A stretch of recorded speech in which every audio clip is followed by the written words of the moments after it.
So let's keep going.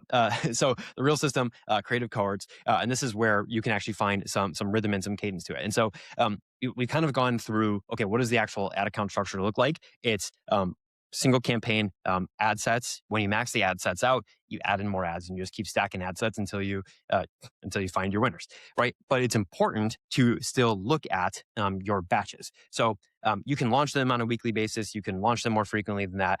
I would just make it a goal to launch something every single week. And if all you can do for now is 2 ads a week, fine. Just do 2 ads a week. But it's important to figure out the system to get scale in the first place. And then you can refine and get better over time. Creative strategy can really, it thrives when it has more to work off of. So if you've got a bunch of cohorts of weekly launches, right? Like you can see on this screenshot, and this is the new creative report, I believe, from Motion. It's fantastic. You can see how much creative was launched over the course of the week.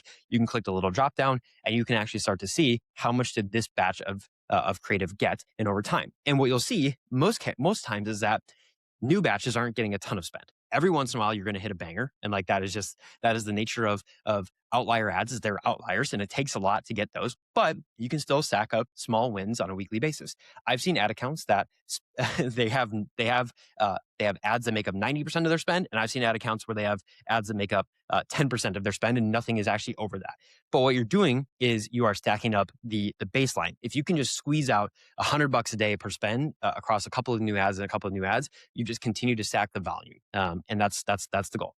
Like I said, the goal is accumulation over time and not fixating on just 1 week of performance, because sometimes it just takes time for things to actually pop off and spend, and you just want to consistently build a portfolio of winners, which is what you can see here. I'm recording this just a couple weeks after I took this screenshot now. I was recording this a bit after, but what you can see is we had a lot of winners over this creative cohort. This is ad set number 4, like the screenshot you were seeing earlier.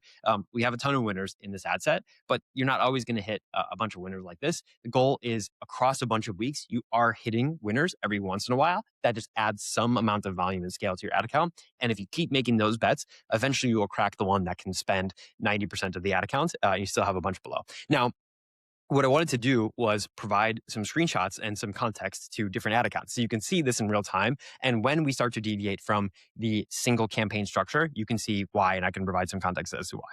So in this case, pretty straightforward.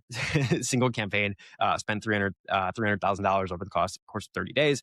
Here's a different one. What you'll notice is there's a couple of differences in here. The top campaign is just run on bid cap. The one below that is a min ROAS bidding. So same content in both of those, just bid cap versus min ROAS. Then we've got a New Year's, which was a promo specific campaign, and then we've got an additional one below that, which was a different product. So the bid cap on top and the bid cap on bottom were just 2 different products. Now the sourcing, interestingly, is actually combining the products, and because they're different price points, but they operate on a similar target ROAS.